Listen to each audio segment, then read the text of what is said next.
আল্লামা দেলাওয়ার হোসেন সাইদি আল্লামা মামুনুল হক সাহেবের পিতা শাইখুল হাদিস আল্লামা আব্দুল আজিজ সম্পর্কে কি কথাগুলো বলে আগে ভিডিওটা দেখেন, তারপর আমি কথাগুলো বলছি।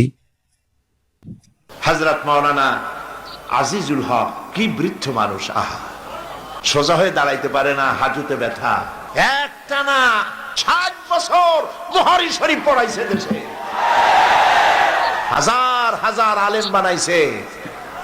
তারে আপনারা পুলিশ খুন করছে এই মিথ্যা অভিযোগ দিয়া খুনের আসামি বানাইয়া জেলখানায় ঢুকাইয়া চোর ডাকাইতের সাথে রাখছেন, আল্লাহ দেখে নাই?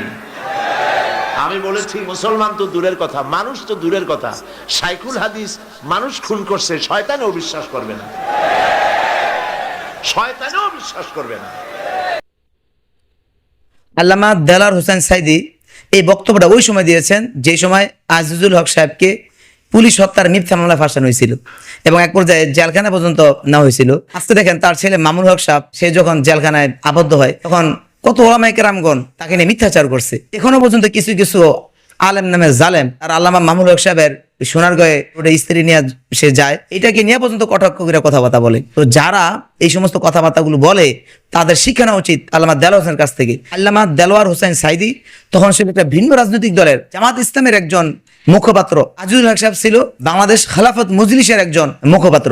অথচ দেখেন দুইটা পরস্পর দল হওয়া সত্ত্বেও তাদের মধ্যে কতটা ভ্রাতৃত্ব বন্ধন। যখন একজনে আবদ্ধ হয়েছে আরেকজন সহানুভূতিশীল হয়েছে, কথাবার্তা বলছে, মুক্তির চাইছে। তো এত স্পষ্ট কথাবার্তা হওয়ার পরও এখন আপনারা দেখতে পাই যখন কোনো ওলামায়ে কেরামগণ জেলে যান অথবা কোনো মুসিবতে পড়েন, আপনারা খুশি হয়ে যান, আপনারা এই সমস্ত কথা নিয়ে খোঁটা দেন, বিভিন্ন ধরনের সময় বিভিন্ন প্রেক্ষিতে আপনার ওই কথাগুলো তুইলা ওলামায়ে কেরামকে হ্যারাসমেন্ট করার চেষ্টা করেন। আপনারা ফায়দা উঠতে চান ওই কথা থেকে। কি ফায়দা উঠতে চান? একজন আলেম হইয়া আরেকজন আলেমকে নিয়ে 501 নম্বর বলে যে গালি দিয়া আপনারা কি বুঝাইতে চান? এভাবে কি আপনার রাজনৈতিকভাবে সফল হইতে চান? এভাবে কি আপনার ক্ষমতা যেতে চান? কুশ্চিন কারো না। আজকে আপনি তার নিয়ে বদনাম করবেন, দুদিন বাদে আপনাকেই এই কথা নিয়েই আপনাকে বসায় রাখবে যে আপনাদের মধ্যেই সমস্যা। যখন মুসলিম নিয়ে কথা বলে আমরা বলি আমরা তো মুসলমান, আমরা জঙ্গি না, অথচ তারা জঙ্গি, তাদের সমস্যা না, তাদের সমস্যা মুসলিম।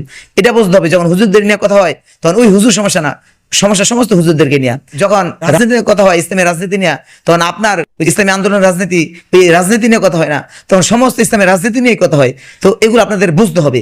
ওলামায়ে কেরামদের তাদের মন থাকতে হবে উদার, পরস্পরের মধ্যে মত পার্থক্য, মত ভিন্নতা এগুলো থাকবে, এগুলো ঠিক করা যাবে, কিন্তু আমাদের ঐক্যবদ্ধ থাকতে হবে এক জায়গায়, যে আমরা সবাই রাজনৈতিকভাবে এক প্ল্যাটফর্মে হয়ে আমরা একসাথে কাজ করব। আর যদি একসাথে কাজ করতে না পারি, তারপর আমরা একে অপরের সাথে বিভিন্ন ধরনের এমন কথাবার্তা শেয়ার না করি যে কথাবার্তা বলার দ্বারা অন্য ধর্মের এবং অন্য যারা মতনৈক্যের আছে, অন্য দলের আছে, সেকুলার আছে, তারা আমাদেরকে নিয়ে হাসি তামাশা করতে না পারে, আমাদেরকে নিয়ে বিদ্রুপ করতে না পারে, এগুলো খেয়াল করবো।